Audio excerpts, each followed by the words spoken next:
सभी भाइयों को नमस्कार। जो लोग सेल्स टैक्स या वैट मामलों में डील कर रहे थे, उनके लिए यह जानना अत्यंत आवश्यक है कि जीएसटी एक्ट के अंतर्गत एग्जेम्प्टेड सर्विस क्या है तथा हम यह कैसे जानेंगे कि अमुक सर्विस टैक्सेबल है या एग्जेम्प्टेड सर्विस है।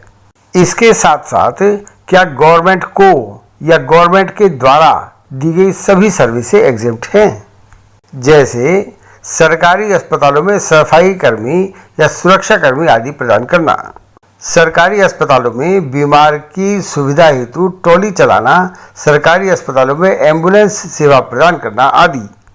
अनेक सेवाएं ऐसी हैं जो ऐसा प्रतीत होती हैं कि ये गवर्नमेंट को या गवर्नमेंट के द्वारा दी गई सर्विसें हैं तथा ये एग्जेम्प्टेड हैं, परंतु वास्तव में ये सर्विस टैक्सेबल होती हैं। यह मामला जीएसटी एक्ट दिनांक 1/7/2017 से लागू होने के बाद पहली बार प्रकाश में आया। मेरे द्वारा इस बिंदु पर कुछ विचार प्रकट किए गए हैं। मुझे आशा है कि आप सबको मेरे विचार पसंद आएंगे। मेरा आपसे नम्र निवेदन है कि यदि मेरे विचारों में कुछ गलती पाई गई हो या आपका कोई सुझाव हो तो उस सुझाव या गलती से मुझे 9012631620 या 9837652179 पर अवश्य अवगत कराएं तथा इस वीडियो को सब्सक्राइब करके बेल आइकन पर अवश्य क्लिक कर दें ताकि नए नोटिफिकेशन आपको मिलते रहें तथा इस वीडियो को लाइक करने के बाद अपने दोस्तों व अपने साथी एडवोकेट्स में भी शेयर कर दें ताकि मुझे और अधिक प्रोत्साहन मिलता रहे। मेरा आप सभी लोगों से यह भी नम्र निवेदन है कि इस वीडियो को लास्ट तक सुनने पर वीडियो में बताई गई लीगल पोजीशन के संबंध में स्थिति क्लियर हो पाएगी, इसलिए इस वीडियो को लास्ट तक अवश्य सुनें। हम उपरोक्त विषय पर चर्चा शुरू करेंगे। जब एक रजिस्टर्ड टैक्सेबल पर्सन के द्वारा गवर्नमेंट को सर्विस प्रदान की जाती है तथा वह सर्विस प्योर सर्विस के दायरे में आती हैं, तब वे सर्विस जीएसटी एक्ट के अंतर्गत एग्जेम्प्टेड सर्विस कहलाएंगी। कुछ मामले ऐसे भी हो सकते हैं जिनके बारे में यह कहा जा सकता है कि यह गवर्नमेंट को प्रदान की गई प्योर सर्विस है तथा उक्त मामला जीएसटी एक्ट के अंतर्गत एग्जेम्प्टेड सर्विस होगी, लेकिन वास्तव में यह टैक्सेबल सर्विस होती है। सरकार को प्रदान की जाने वाली प्योर सर्विस पर जीएसटी एग्जेम्पशन से संबंधित प्रावधान निम्न प्रकार से हैं।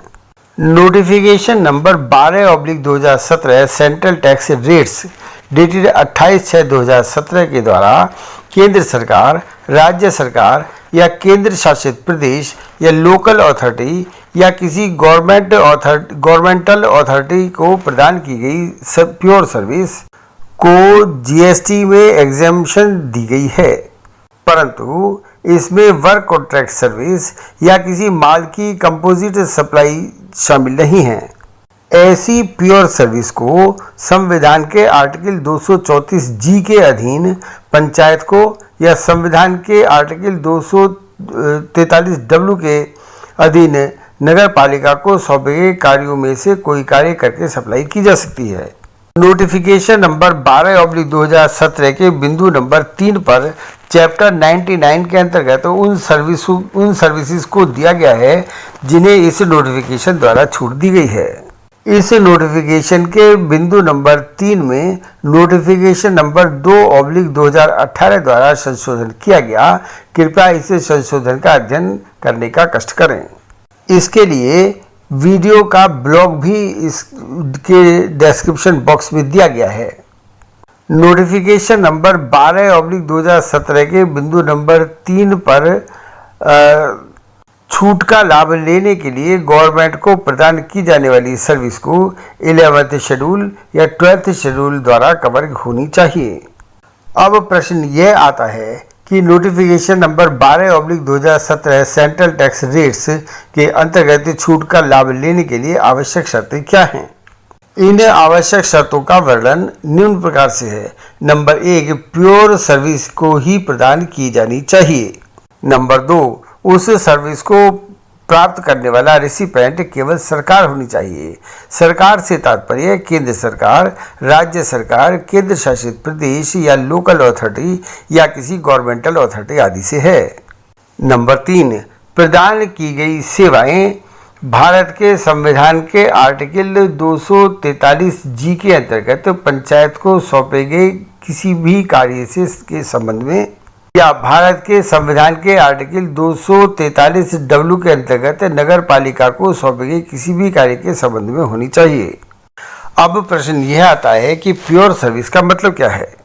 इस संबंध में CGST या SGST एक्ट के शेड्यूल 2 में उन सप्लाई का वर्णन किया गया है जो या तो सप्लाई ऑफ सर्विस समझी जाएंगी या सप्लाई ऑफ गुड्स समझी जाएंगी। अर्थात GST एक्ट के शेड्यूल 2 में उन सप्लाई का वर्णन किया गया है जो या तो सप्लाई ऑफ सर्विस समझी जाएंगी या जिन सप्लाई को सप्लाई ऑफ गुड्स के अंतर्गत कवर नहीं किया जा सकता है, उन्हें सप्लाई ऑफ प्योर सर्विस समझी जाएंगी। सप्लाई ऑफ प्योर सर्विस को नोटिफिकेशन नंबर 12/2017 के बिंदु नंबर 3 पर चैप्टर नंबर 99 के अंतर्गत दिया गया है, जिन्हें इस नोटिफिकेशन द्वारा छूट दी गई है। इस नोटिफिकेशन के बिंदु नंबर 3 में नोटिफिकेशन नंबर 2/2018 द्वारा संशोधित किया गया है। सप्लाई ऑफ प्योर सर्विस पर छूट का लाभ लेने के लिए कुछ आवश्यक बातों का पूर्व में वर्णन किया जा चुका है। अब विचार के लिए प्रश्न यह आता है कि नोटिफिकेशन के उद्देश्य के लिए सरकार किसे कहा जाएगा तथा निम्न बातों का क्या मतलब है। संविधान के आर्टिकल 243 जी के अंतर्गत पंचायत को सौंपे गए किसी कार्य के संबंध में किसी भी गतिविधि के माध्यम से, या संविधान के आर्टिकल 243 डब्ल्यू के अंतर्गत नगर पालिका को सौंपे गए किसी भी फंक्शन के संबंध में किसी भी गतिविधि के संबंध में। अब what does the government means, इस संबंध में विचार करेंगे। IGST एक्ट के सेक्शन 2 के सबसेक्शन 53 के अंतर्गत शब्द गवर्नमेंट का वर्णन करती है, जिसका अर्थ है केंद्र सरकार, तथा notification number 31/2017 central tax rates dated 13 अक्टूबर 2017 द्वारा शब्द गवर्नमेंट का वर्णन निम्न प्रकार से किया गया है।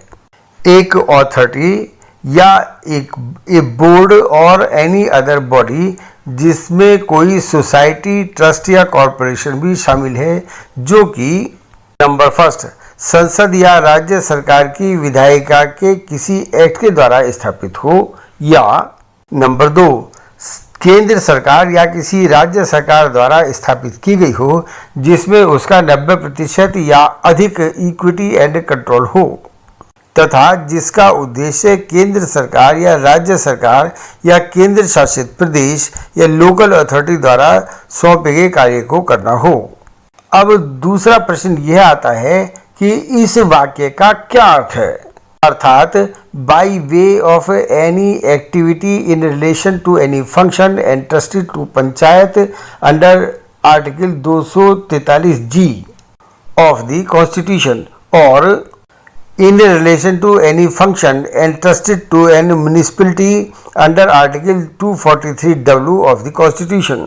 अब यहाँ आर्टिकल 243 जी पर भी विचार कर लेते हैं। पंचायत की पावर्स, अथॉरिटी एंड रेस्पॉन्सिबिलिटी भारतीय संविधान के अधीन होती हैं। राज्य के विधानमंडल कानून द्वारा पंचायतों को ऐसी शक्तियों से संपन्न कर सकते हैं ताकि वे एक सेल्फ गवर्नमेंट के रूप में ऐसी शर्तों के अधीन कार्य कर सके जैसी निम्न के संबंध में निर्देशित की जाए। A, economic development and social justice के लिए योजनाओं की तैयारी। क्लॉज बी, 11वें शेड्यूल में लिस्टेड मामलों को शामिल करते हुए economic development and social justice के लिए योजनाओं के संबंध में योजनाओं को इम्प्लीमेंट करने का काम उन्हें सौंपा जा सकता है। संविधान के 11वें शेड्यूल में 29 आइटमों को रखा गया है। इन 29 आइटमों को वीडियो की लिस्ट में दी गई है, कृपया इसे देखने का कष्ट करें। इसी प्रकार आर्टिकल 243 डब्ल्यू के संबंध में भी सूक्ष्म रूप में विचार करते हैं। नगर पालिकाओं की पावर्स, अथॉरिटी एंड रेस्पॉन्सिबिलिटी भारतीय संविधान के अधीन होती हैं। राज्य के विधानमंडल द्वारा नगर पालिकाओं को ऐसी शक्तियों से संपन्न किया जा सकता है। क्लॉज ए, नगर पालिकाएं जिन्हें ऐसी शक्तियों से संपन्न किया गया है जो उन्हें स्वयं सरकार के इंस्टीट्यूशन के रूप में कार्य करने के लिए सक्षम बनाते हों। और ऐसे कानून में नगर पालिकाओं पावर्स एंड रेस्पॉन्सिबिलिटी के बढ़ाने के लिए प्रावधान हो सकते हैं। इन प्रावधानों के संबंध में निम्न शर्तें निर्दिष्ट की जा सकती हैं। Clause first, economic development and social justice के लिए योजनाओं की तैयारी। नंबर सेकंड, 12th शेड्यूल में लिस्टेड मामलों को शामिल करते हुए जो कार्य उन्हें सौंपे जाएं उसके संबंध में कार्यों का प्रदर्शन एवं योजनाओं का इम्प्लीमेंट करने का कार्य। क्लॉज बी, ऐसी शक्तियों और अधिकार वाली समितियां जो 12th शेड्यूल में लिस्टेड मामलों के संबंध में उन पर दी गई जिम्मेदारियों को निभाने के लिए उन्हें सक्षम बनाने के लिए आवश्यक हो। भारतीय संविधान के 12th शेड्यूल में निम्नलिखित 18 आइटमों को रखा गया है। वीडियो में इसकी लिस्ट दी गई है, कृपया उसको देखने का कृपा करें। नगर पालिकाओं को कस्बों और छोटे शहरों के लिए स्थापित किया गया है। नोटिफिकेशन नंबर 12/2017 के बिंदु नंबर 3 पर के अंतर्गत छूट का लाभ लेने के लिए गवर्नमेंट को प्रदान की जाने वाली सर्विस को 11th शेड्यूल या 12th शेड्यूल द्वारा कवर होनी चाहिए।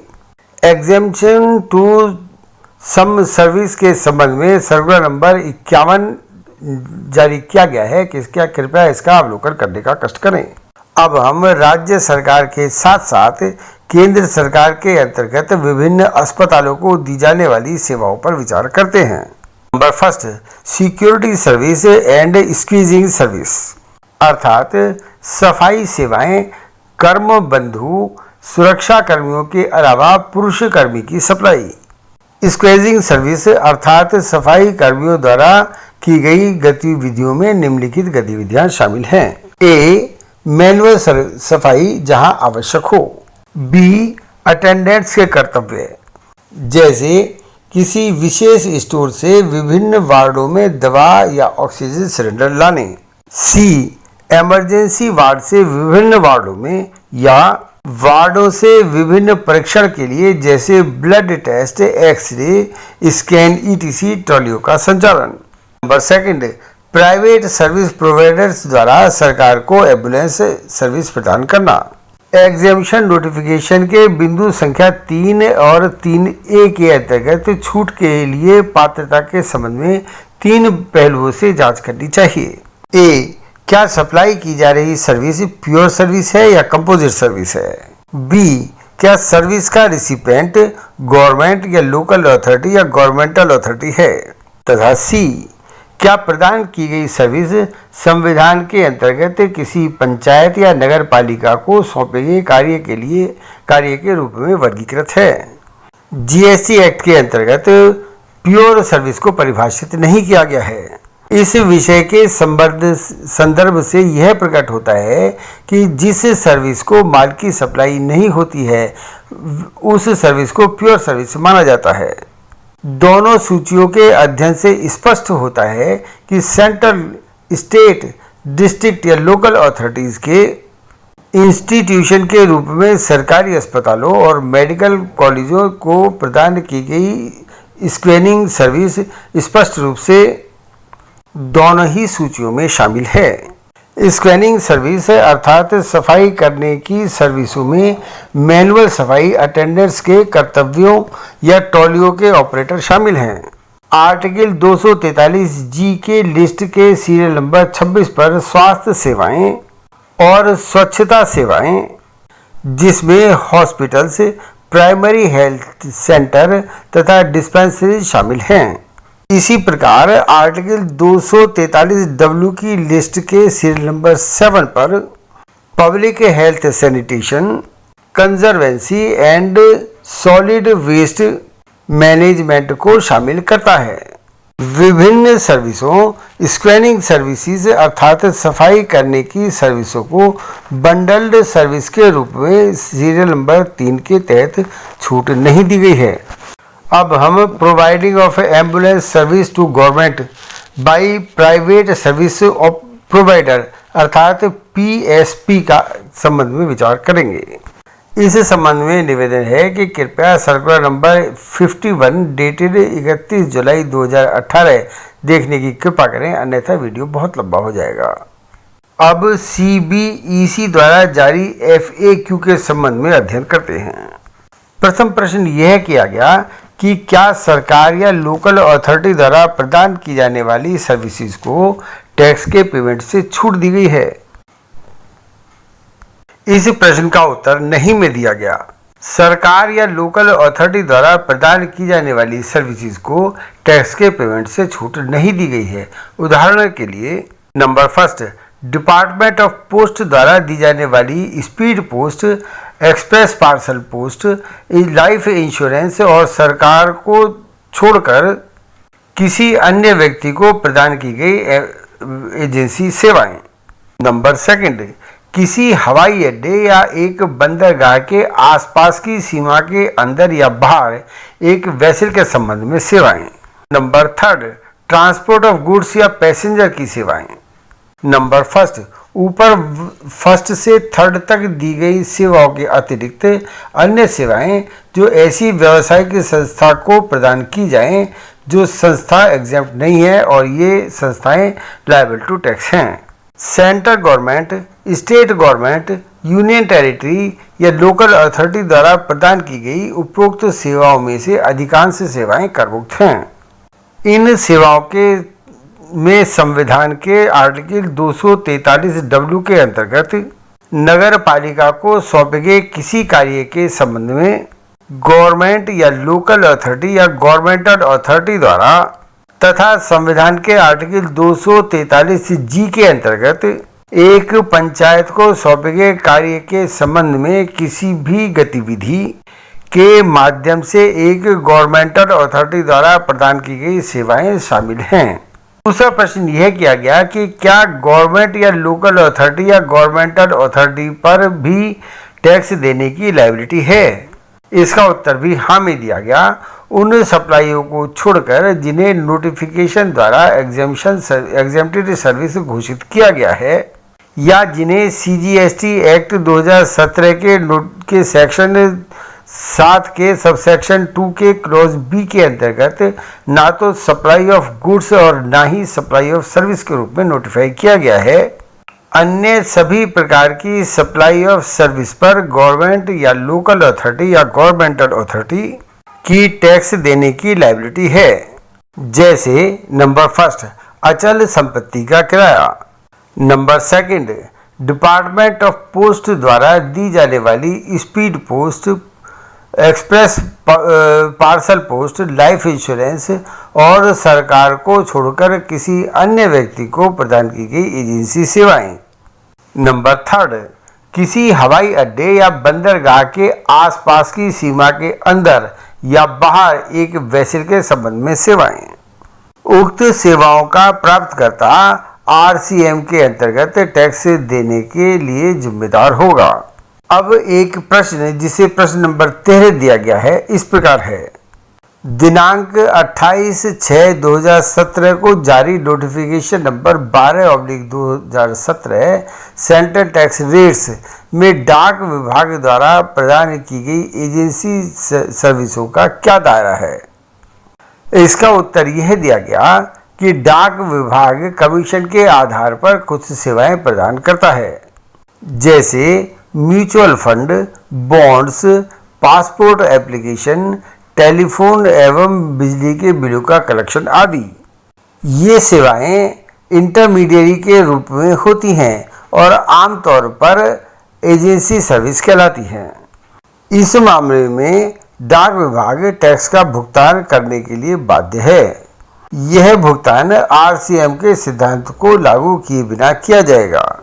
एक प्रश्न यह किया गया कि क्या नॉन टैक्सेबल टेरिटरी में स्थित सप्लायर द्वारा गवर्नमेंट या लोकल अथॉरिटी को प्राप्त कराई गई online information and database access retrieval अर्थात OIDAR पर भी एग्जेम्पशन लागू होगी।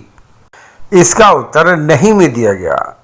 अर्थात नॉन टैक्सेबल टेरिटरी में स्थित सप्लायर से गवर्नमेंट या लोकल अथॉरिटी द्वारा प्राप्त की गई online information and database access retrieval अर्थात OIDAR सर्विसें, चाहे वह फार्दरेंस ऑफ बिजनेस और कॉमर्स सहित किसी भी उद्देश्य के लिए प्राप्त की जाएं, वे सब टैक्सेबल होंगी।